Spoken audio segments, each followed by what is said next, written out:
آپ فرماتے ہیں کہ ابھی اس کے حضرت عمر فرماتے ہیں کہ وعدے میں 3 دن باقی تھے، میں حضور کے ساتھ تھا، وہ عالم تھا یہودیوں کا، تورات جانتا تھا، تو چوک میں اس نے کھڑا کر لیا اور کھڑا کر کے کہنے لگا نبی کریم صلی اللہ علیہ وسلم سے کہ میرے پیسے دیں۔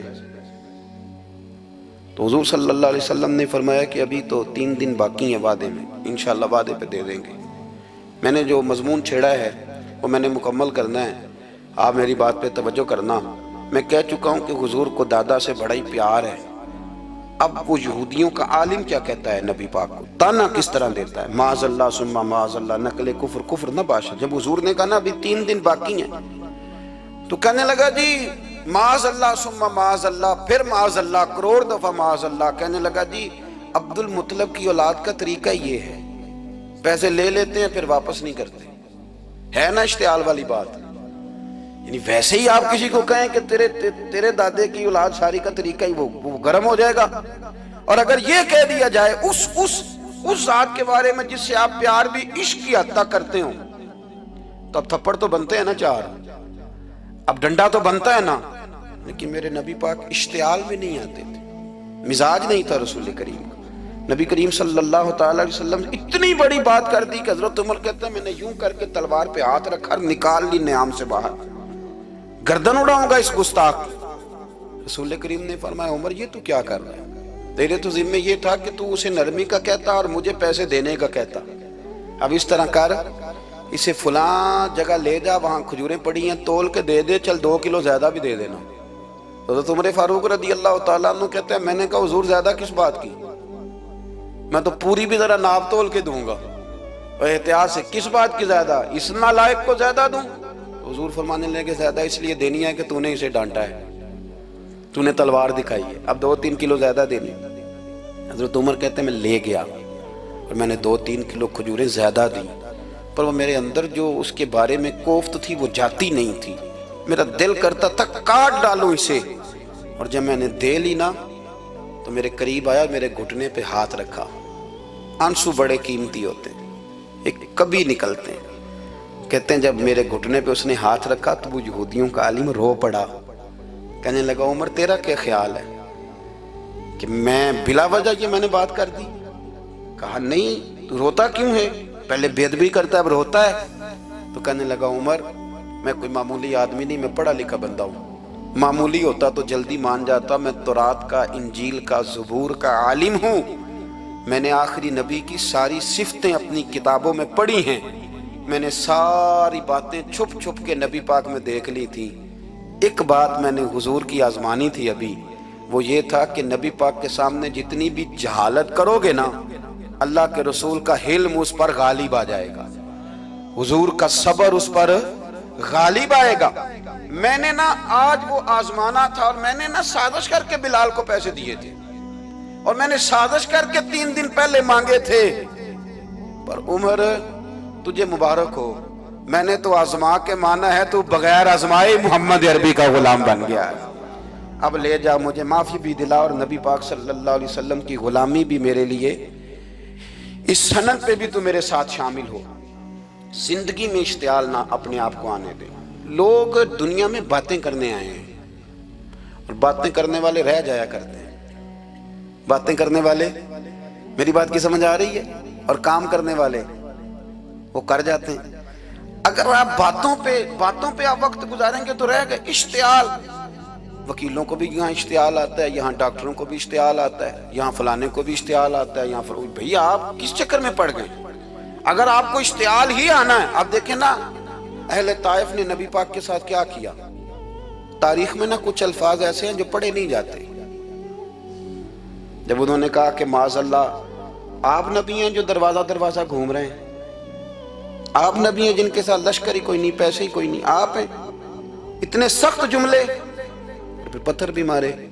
اشتعال تو 1.5 منٹ میں آ جاتا بندے کو، اور ہمارے ہاں تو رہ بھی صرف اشتعال ہی ہے، صرف اشتعال ہی ہے، جس کو دیکھو اسے اشتعال ہے، ادھر بھی لڑائی، ادھر بھی دنگا، ادھر بھی فساد۔ بھئی آپ چھوڑیں۔ رسول کریم علیہ السلام کو حضرت زید بن حارثہ نے کہا حضور دعا کریں یہ تباہ ہو جائے، نبی پاک نے فرمایا لفظ حدیث کے، فرمایا لم ابعث لعانا، فرمایا میں کو تانے دینے والا بن کے آیا ہوں، میں وہ ہوں جو تانا زنی کروں گا، بد دعا دوں گا انہیں؟ فرمایا انما بعثتُ ہادیا و رحمہ، فرمایا میں تو رحمت بن کے آیا ہوں اور لوگوں کو ہدایت کا راستہ دکھانے کے لیے آیا ہوں۔ زندگی میں کبھی بھی اشتہار۔ ایک بات اور کرنی ہے آپ سے، اس پر بھی آپ نے خاص توجہ کرنی ہے، جو ہمارے لیے سرکار کی محتاجی میں سے خیرات ہم نے لینی ہے، وہ یہ ہے کہ نبی پاک صلی اللہ علیہ وسلم کو نا قرآن مجید نے حریص کہا۔ اللہ اکبر۔ یہاں شاید آپ مجھے کہہ دیں تو میں ناراض ہو جاؤں، لیکن قرآن نے کہا حریص علیکم بالمؤمنین رؤوف الرحیم۔ اللہ کرے کہ ہم قرآن کے الفاظ پر غور کریں۔ حریص علیکم، اے میرے محبوب کے غلاموں، نبی پاک صلی اللہ علیہ وسلم نا تم پر حریص ہیں، یعنی تمہاری بھلائی چاہنے میں جلدی کرتے ہیں، تمہاری بھلائی چاہنے میں۔ یہ ایسے الفاظ ہیں کہ اس سے بڑھ کر میں ان کا معنی نہیں کر سکتا، اگرچہ علماء تفسیر نے حریص علیکم کے کئی معنی بیان فرمائے۔ فرمایا محبوب کو جلدی ہے۔ بیٹا بھی اماں سے کہتا ہے اماں آہستہ آہستہ ہی میری ترقی ہوگی نا۔ اب مرید بھی پیر صاحب سے کہتا ہے حضرت صاحب ہوں میں شروع کرتے لئیے سویرے اٹھتے پہنا تے اے میں ہولی ہولی کر کے داڑھی، مجھے تو خیر بہت سارے کہتے ہیں، اس لیے ایک میرے سنگی ہیں اللہ تعالیٰ انہیں جزائے خیر دے، وہ جنوبی پنجاب سے ہیں تو وہ سرائکی ہیں۔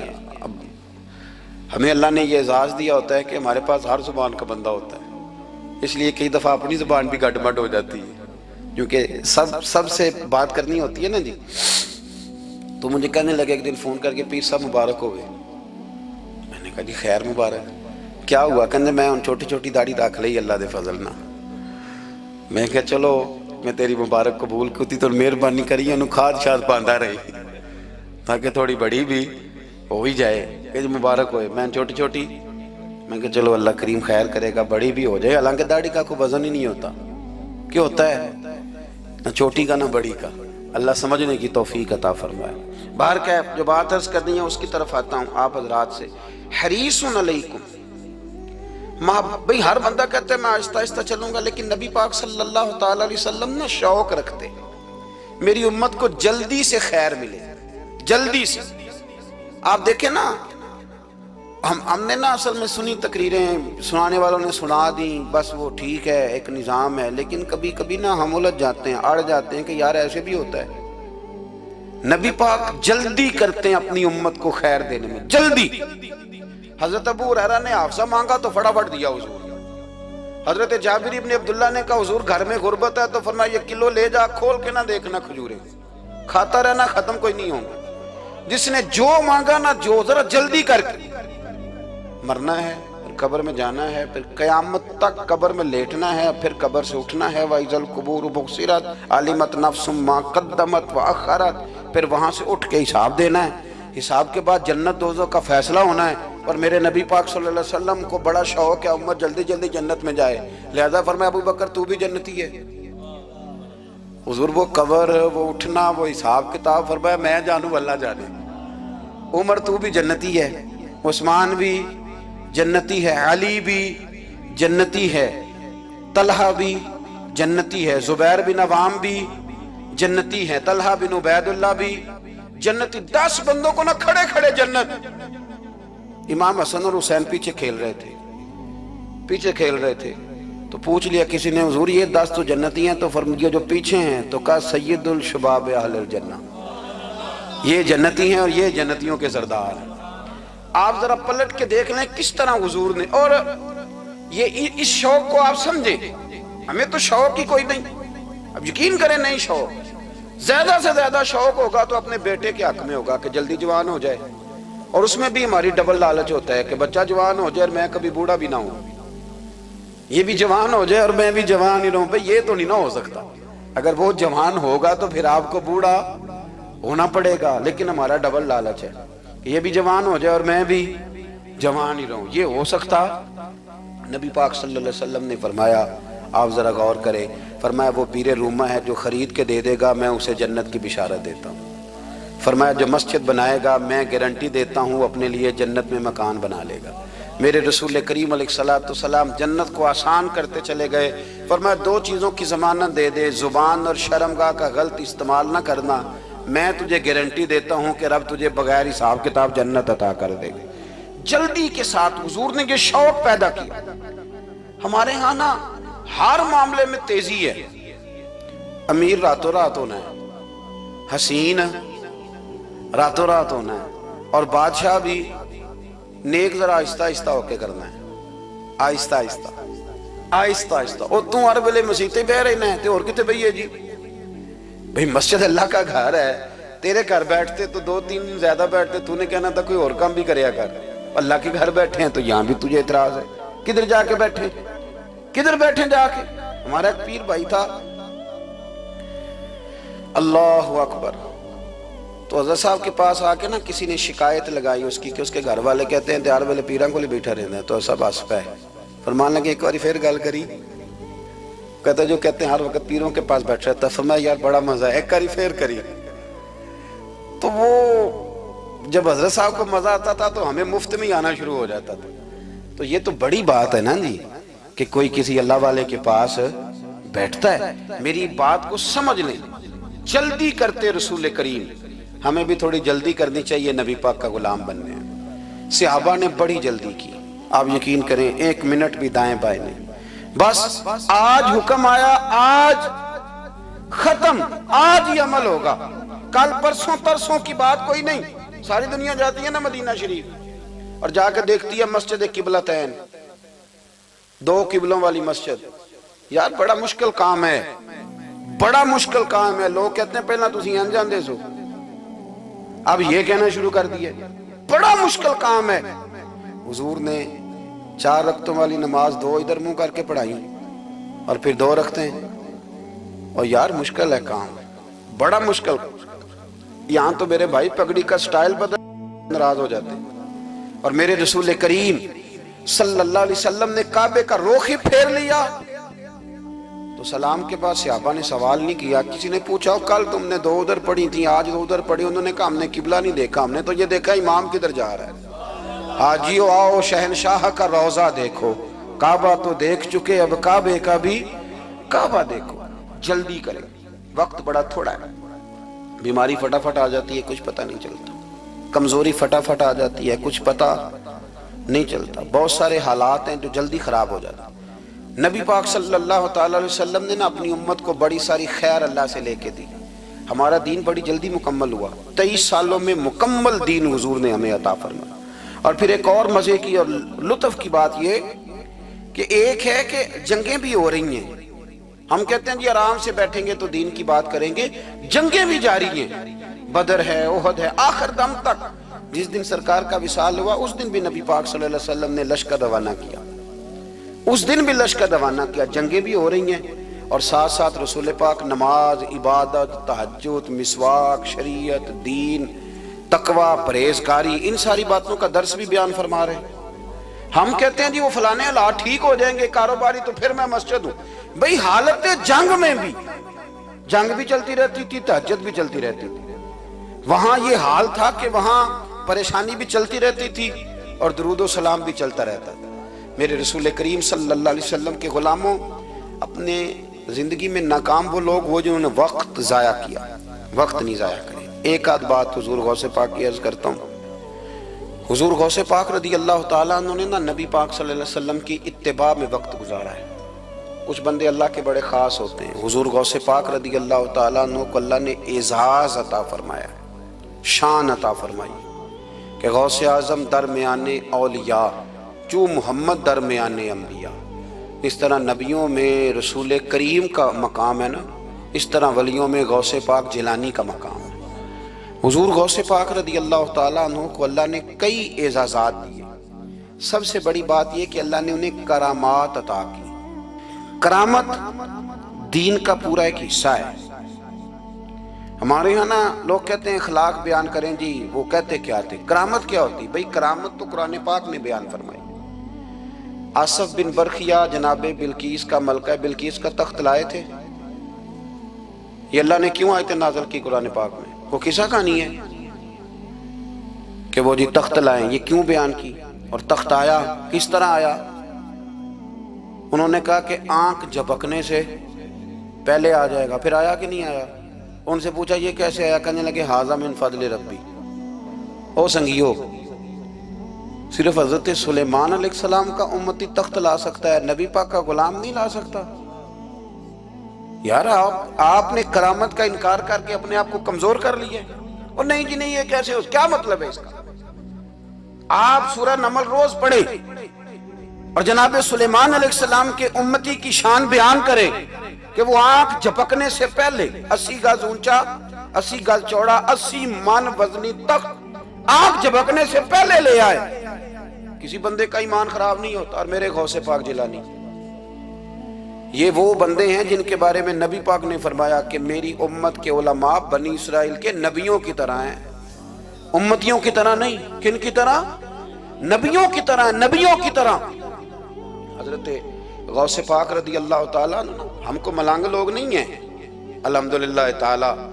ہم تو غوث پاک کی کرامت بھی مانتے ہیں پر قرآن و سنت کی اینک لگا کے مانتے ہیں. یہ میری بات سمجھ لیں. حضرت غوث پاک رضی اللہ تعالیٰ عنہ طالب علموں کو سبق پڑھا رہے تھے تو سبق پڑھاتے پڑھاتے نا ہاتھ آگے بڑھایا تو اچانک ہاتھ واپس آیا تو گیلا ہو گیا تھا سارا.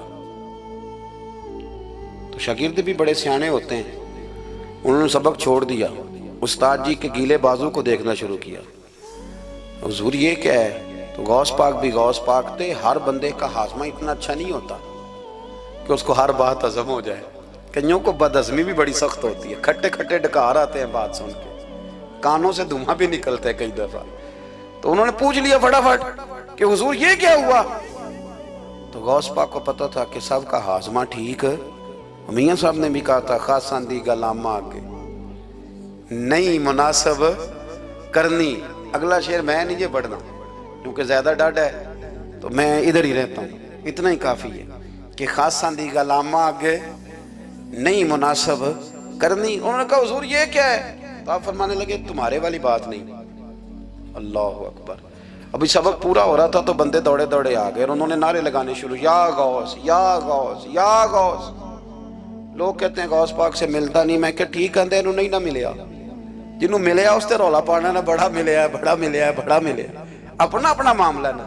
کسی نے کہا حضور کچھ نہیں دیتے تو کسی نے کہا میرے کریم سے گر قطرہ کسی نے مانگا، دریا بہا دیے، در بے بہا دیے. جس کو ملا ہے وہ تو شور کرے گا. تو تھوڑی دیر کے بعد ہی بندے پہنچ گئے. انہوں نے آ کے یا غوث کے نعرے بھی لگائے، وہ مچلے بھی، وہ روئے بھی، وہ قدم بھی چومے، اپنے مقدر پہ ناز بھی کیا. شکر ہے اللہ کا، اللہ نے ہمیں آپ کا غلام بنایا، شکر ہے. تو طالب علموں نے پوچھا ہوا کیا؟ کہنے لگے کشتی میں بیٹھے تھے تو ڈوبنے لگی تھی. تو ہم نے کہا کہ ہم تو غوث پاک کے ماننے والے ہیں.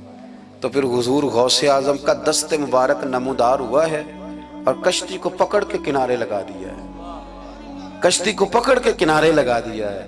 ایک قریب کہنے لگا یہ کیسے ہو سکتا ہے؟ تو دوسرا اس کی کمر پہ تھپکے دے کے کہنے لگا ویسے ہی ہو سکتا ہے جیسے آصف بن برقیہ کے ساتھ ہوا تھا، بالکل ویسے ہی ہو سکتا ہے. سیدنا غوث اعظم کی کرامات اتنی متواتر کے ساتھ ہیں کہ ملا علی قاری فرماتے اتنی تو کرامتیں سنی نہیں جتنی غوث پاک کو اللہ نے عطا فرمائی. رب کریم نے انہیں درجہ دیا، وقار دیا، ان کی دعاؤں کو قبولیت دی. اللہ نے انہیں اعزاز کے ساتھ نوازا، اللہ نے ان پر فضل فرمایا. ایک تاجر تھا تو ملک شام جاتا تھا اکثر تجارت کرنے کے لیے، مال کما کے لاتا، غریبوں کی بھی مدد کرتا، مدارس کی، مساجد کی، سب جگہ جہاں دین کی ضرورت ہوتی پہنچتا. ایک بغداد میں اور درویش بھی گزرے جن کا نام شیخ حماد ہے، وہ بھی بڑے درویش تھے. وہ تاجر شیخ حماد کے پاس گیا، کہنے لگا میرے لیے دعا کر دے، میں جا رہا ہوں سفر کے لیے. تو انہوں نے کہا میں صبح بتاؤں گا. استخارہ کیا صبح، کہنے لگے نہ جانا، تیرا مال بھی لٹ جائے گا اور تو قتل بھی ہو جائے گا. وہ بڑا پریشان ہوا، حضور غوث پاک کے پاس گیا، کہنے لگا حضور وہاں بھی میں نے کہلا بھیج دیا ہے، سامان میرا پڑا ہے، جاؤں گا نہیں، پیمنٹ نہیں کروں گا، ملے گا نہیں تو خسارہ ہو جائے گا، مہربانی فرمائے. غوث پاک نے مراقبہ کیا اور میں تو جا اللہ خیر کرے گا، تو جا اللہ خیر کرے گا. مرید کا عمل کے یقین، پیر کا عمل کے یقین. چلے آپ فیصلہ کر لیں تو میں آگے بڑھتا ہوں. حضرت غوث اعظم رضی اللہ تعالیٰ عنہ نے مرید سے کہا تو جا اور اللہ خیر کرے گا. وہ گیا کہتے میں نے پیمنٹ کی، مال لیا، واپس آیا، گھوڑوں کا سفر تھا، رستے میں رات کو ایک جگہ سویا، خواب دیکھتا ہوں، خواب میں ڈاکو آ گئے، انہوں نے پہلے مال لوٹا، پھر مجھے قتل کیا، اور جب میرے گردن پر انہوں نے خنجر چلائی، خواب دیکھ رہا ہوں تو میری فٹافٹ آنکھ کھل گئی، اور جب میری آنکھ کھلی تو میں اسی وقت ہی رخت سفر باندھا، سر پٹ گھوڑے دڑائے، کچھ رات کو کچھ دن کو، سویرے بغداد پہنچ گیا۔ کہتے خیال تھا کہ پہلے غوث پاک کے پاس جاؤں گا، لیکن پہلے شیخ حماد سے ملاقات ہوگی۔ میرا چہرہ دیکھا، پریشان تو دیکھ کے مسکرائے، فرمانے لگے بھی تیرا پیر بڑا شاندار ہے، تیرا پیر بڑا شاندار ہے، وہ کام جو حقیقت میں ہونا تھا نا، حقیقت میں انہوں نے دعا کی ہے تو رب کریم نے اسے خواب بنا دیا ہے۔ ان کی دعا کی برکت سے اللہ نے اسے، اب میں بات مضبوط کرنا چاہتا ہوں تو میں ایک حدیث پاک بھی پڑھ دوں۔ لوگ کہیں گے جی مرنے والا بھی بڑھ جاتا ہے، عمر بھی بڑھ جاتی ہے، مشکات کی حدیث ہے، ترمذی میں بھی موجود ہے، نبی پاک صلی اللہ علیہ وسلم نے فرمایا ہے اگر تم چاہتے ہو رزق بھی بڑھ جائے، عمر بھی لمبی ہو جائے، تو اپنے رشتہ داروں سے اچھا سلوک کرو۔ اس کا مطلب ہے کہ عمر بڑھ جاتی ہے، موت کچھ وقت کے لیے ٹل بھی جاتی ہے۔ حضور غوث پاک کو اللہ نے بڑا اعزاز دیا، بڑی کرامات دی۔ آپ فرمایا کرتے تھے میں نے 40 سال اپنے رب کو راضی کیا ہے مصلی پہ بیٹھ کے۔ تو میرے مالک نے پھر پوچھا ہے کہ عبدالقادر کچھ مانگ لے، کوئی بات کر لے، تو سیدنا غوث اعظم رضی اللہ تعالیٰ عنہ فرماتے ہیں کہ میں نے پھر اپنے رب کریم کی بارگاہ میں عرض کیا مالک جو قیامت تک مجھ سے محبت کرے، فضل کرنا اسے بغیر توبہ کے موت نہ دینا۔ تو میرے رب نے میری اس دعا کو شرف قبولیت عطا فرمایا کہ جو مجھ سے پیار کرے گا، میرا نام لے گا، وہ بغیر توبہ کے نہیں مرے گا۔ جنات بھی آپ کی بارگاہ میں حاضر ہوتے، آپ کو شیخ بحر و بر کہا جاتا ہے۔ جب آپ نے منبر پر بیٹھ کر یہ اعلان فرمایا نا کہ میرا یہ قدم ہر ولی کی گردن پر ہے، تو خراسان کے جنگلوں میں معین الملت والدین عطائے رسول ہند الولی خواجہ معین الدین اجمیری موجود تھے، تو وہاں اعلان کرنے لگے، کہنے لگے غوث پاک صرف گردن پہ کیوں، آپ میری آنکھوں پہ بھی قدم رکھیں، میرے سر پہ بھی قدم رکھیں۔ اللہ نے ان اولیاء کو بڑا اعزاز دیا، انہیں اللہ نے بڑی شان دی۔ اپنی نسبت اللہ کے بندوں سے مضبوط رکھیں۔ ضروری نہیں کہ آپ کسی جگہ مرید ہی ہوں گے تو آپ کی نسبت مضبوط ہوگی، آپ خواجہ معین الدین سے پیار کریں، آپ حضرت بہاءالحق نقشبند بخاری سے پیار کریں، داتا علی اجویری سے پیار کریں، آپ غوث پاک جیلانی سے، آپ اللہ کے نیک بندوں سے محبت کریں، ان کا تذکرہ سنیں۔ اب تو پوری مہم چلی ہوئی ہے اللہ کے بندوں کے خلاف، لوگوں نے ایسا وار چلایا ہے کہ بس جی کچھ بھی نہیں جی، آپ چھوڑیں، آپ ڈائریکٹ کتاب و سنت کو پڑھیں، کوئی بھی نہیں جی، کوئی ولی نہیں، تو پھر وہ جو اتنی آیتیں ہیں، وہ حدیثیں ہیں، وہ سارا کچھ، اس کا مطلب ہے امت میں ولی ہوتے ہی نہیں۔ تو الا ان اولیاء اللہ لا خوف علیہم ولا هم یحزنون کا کیا معنی ہے؟ اس کا کیا مطلب؟ آپ نے تو ملیاں میٹ کر دیا، سارا پوری مہم چلی، اللہ کے بندوں سے پیار کریں۔ اور میرے نبی پاک صلی اللہ علیہ وسلم نے فرمایا جو جس سے پیار کرے گا قیامت کے دن اسی کے ساتھ اٹھایا جائے گا۔ اور حضرت ابو ذر غفاری نے عرض کیا تھا یا رسول اللہ اگر وہ ان جیسے عمل نہ بھی کرے تو فرمایا اللہ بڑا کریم ہے، ایمان کی سلامتی سے جائے اللہ ان کے ساتھ ہی کھڑا فرما دے گا۔ حضرت محدث اعظم پاکستان مولانا سردار احمد صاحب رحمۃ اللہ علیہ بڑے مصروف آدمی تھے، پر بڑھاپے کے عالم میں بھی نا شیخ الحدیث تھے، شاید اتنے کسی کے شاگرد دنیا میں ہوں جتنے حضرت کے تھے۔ ہر جمعرات کو فیصل آباد سے لاہور آتے تھے داتا صاحب کے مزار پہ حاضری دے، ہر جمعرات۔ یہ چند دن پہلے ہمارے ایک بزرگ افریقہ سے آئے ہوئے تھے، افریقہ سے، تو پوچھا حضرت جی خیریت سے آنا ہوا؟ تو کہنے لگے پہلا مقصد تو داتا صاحب کے مزار پہ حاضری دینا اور باقی اس کے بعد ہے۔ تو ہر جمعرات کو حضرت محدث اعظم رحمۃ اللہ علیہ آتے تھے، ہر جمعرات۔ ایک مولوی صاحب نے ایک دفعہ شوشہ چھوڑ دیا لاہور میں کہ داتا صاحب کی قبر تو قلعے میں ہے، لوگ شوشے چھوڑتے رہتے ہیں نا کہ چلو کسی طریقے سے بندے ہٹائے جائیں، پر جن کی محبت اللہ دلوں میں پیدا کرے ان سے کیسے ہٹایا جائے؟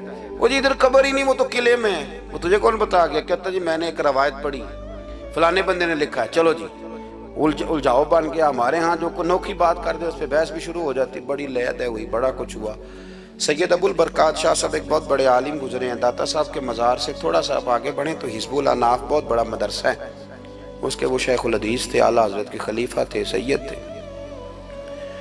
حضرت مولانا سردار احمد صاحب اسپیشل فیصل آباد سے آئے، سید صاحب کو وہاں سے ساتھ لیا، داتا صاحب کی مسجد کا سپیکر کھولا اور کھول کے فرمانے لگے جس بندے کو شک کرنا کہ داتا صاحب یہاں موجود نہیں، قلعے میں ہیں، وہ آ جائے، میں داتا صاحب کو آواز دوں گا، داتا صاحب قبر سے بول کے کہیں گے میں اندر ہی ہوں، آ جائے، میں آواز دے۔ بات ویسے کافی بڑی ہے، آپ کے اگر ذوق اس پر توجہ دے تو داتا صاحب اندر سے بولیں گے اور کہیں گے کہ نہیں میں یہی ہوں۔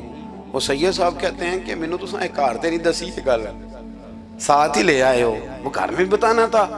اور کہتے ہیں جبہ کھینچ کے نا محدث اعظم کا، کہنے لگے مولانا آپ نے بڑا دعویٰ کر دیا ہے، بڑا دعویٰ کر دیا آپ کہ داتا صاحب اندر سے بولتے، بڑا دعویٰ ہے۔